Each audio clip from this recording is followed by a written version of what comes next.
Have a nice trip. See you next fall. You know what I'm saying?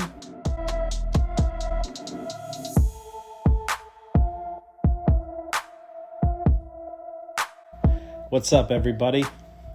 Welcome to the channel, Only in Vegas 702. Today we're talking about La Paris, a beautiful and elegant, palatial almost, yet understated in some senses hotel on the Las Vegas Strip. I'm going to go get right into what all of you want, what all of you need, the room tour. So check this out. Boom.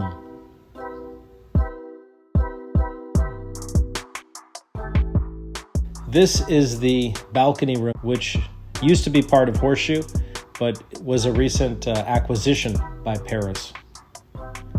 It's nice. I mean, it's nothing like crazy, that you're going to write home about. And with taxes and fees at over $300, I wouldn't call it value, but it's cheaper than the Cosmopolitan balcony. It is elegant. It's certainly enjoyable, entertaining. I'm trying to think of more E words. Erect. And it's a beautiful view. I mean, you're paying for the view, and just even at $300, this room is hard to get. You have to usually book it out a while in advance. Anyway, wow, these room tours really get me hungry. Let's check out Cherry. This used to be, I believe anyway, I'm pretty sure this was I was pretty drunk last time I was here, but this was the day club, and they turned it into a restaurant. Wagyu burger, 28 plus 4 for bacon. I'm getting a little tired of this Wagyu thing. It's like they can put Wagyu in front of anything and charge an extra, 33% for it. I'm onto your game. Anyway, my wife got avocado croissant at $21, which is equally painful, but she enjoyed it. All right, let's go work it off at the Sportsbook. A small, elegant, intimate type of sportsbook. I bet you there's some big sharks there, though. There's something obviously beautiful and unique about gambling walking around the Paris hotel. I mean, it is gorgeous. It is very similar to actually being in Paris, except the people are not as rude and they smell better. There's some truth to that. Anyway, let's check out Vanderpump, which my wife really wanted to go to. And I did too, I just didn't want to admit it out loud. This was the first smoky drink or whatever I've ever gotten. The Louvre at first sight. It's a nice experience. I mean, you're in Vanderpump, you're with your significant other, you're buying all these drinks. It's a nice day, nice afternoon. We got the love drinks, and you can put a love lock. It's very similar to, it's not similar at all really to the one in Paris, but it's based off that. And it's a nice little gimmick. It's certainly cheaper than going to Paris. All right, so after that, we did get some snacks. We were a little hungry, and so we stopped in this Alexa or whatever, which is typically good for brunch, and just got, a pizza and some pasta. It was good. We were tired from traveling, but we did want to check out before crashing. We did want to check out the top of the Eiffel Tower. $30 a person. I'm just trying to enjoy, not really think about the prices when you're there as much as possible anyway. Plus, at this point, we were both pretty buzzed. Beautiful, though. And I think it's only half or a third the real one, but still an incredible view. I also recommend doing the Las Vegas Eye, or I don't know, the Ferris wheel. I think the Eye is what they call it in London. All right, I played a little bit of craps, some roulette. I actually was up about $400, and I called it a night. Next morning, I just walked through that night. I didn't actually work out. I was too drunk. But anyway, here's the gym. All right, day 2. Let's get it started in here. Let's get good old, the boss herself, the felon, Miss Martha Stewart. Her new and first ever restaurant, the Bedford. This place screams insider trading. I mean, it is beautiful, though. It makes me think, like, this is what people with trust funds must feel like every morning. Obviously, I'm in Vegas, so I'm drinking.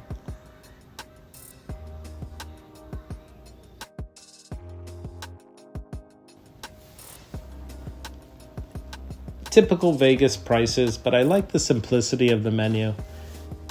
Good choices. They make the most of the space. Look at this bread. I didn't know whether to eat it or to... Well, you get it.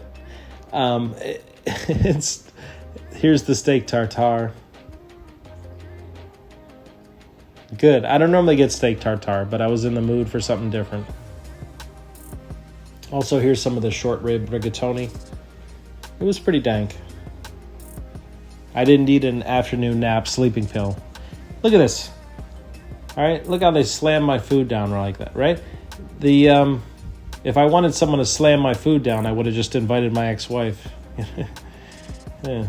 No, in all seriousness, though, it was a fantastic potato. I try not to think about the fact it was like $18 or whatever, but one hell of a fucking potato.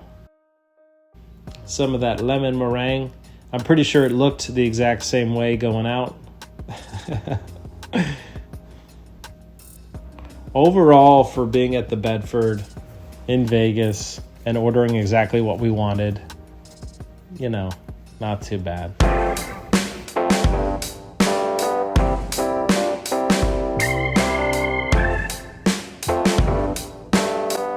All right, let's get some sun.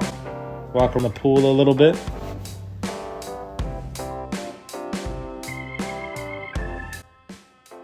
By the way, earlier I showed you one of the balcony rooms. Here's the standard room that you would get over at the Paris.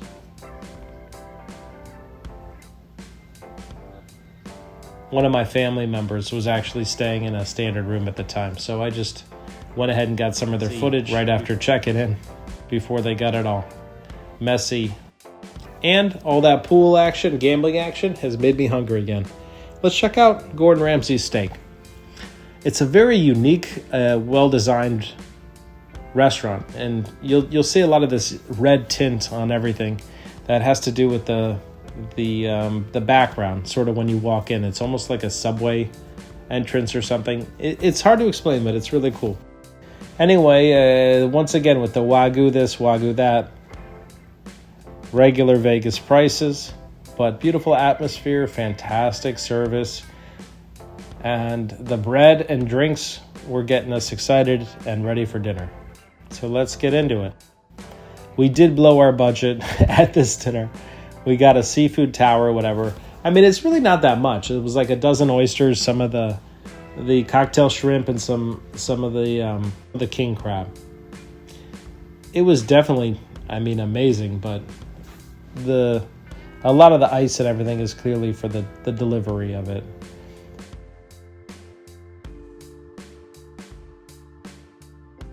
Also, we got 2 steaks. One of them was the rib cap Wagyu.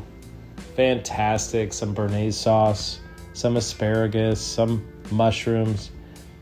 Some of the best puree potatoes I've ever had in my life. And again, a quaint, quiet, but still sort of exciting restaurant. Gordon Ramsay has done it again. You see why he's so successful. And based on how good the meal was, we had to end it with some of the sticky toffee pudding. Fantastic. The Paris is a beautiful, refined, elegant, and like I said, in some ways understated hotel, center strip in Las Vegas. It offers good value, fantastic customer service, and all around is a wonderful choice. It's probably perfect for like a bachelorette party or, like a girls' trip. But at the same time, whenever I've been in the Paris, I've always just dabbled hard in their casino, and I've got great memories there. And so you can really be any age and have a wonderful time at the Paris. I couldn't recommend it more. I've been back several times, and something tells me I'll be back again. Thank you, everybody, for watching, tuning in. do me a favor, hit that like and subscribe button. I'm trying to grow the channel. I'm new to all this, and I'll see you on the next one. Cheers. You're fucking warned. Don't ever go over my fucking head again, you motherfucker, you.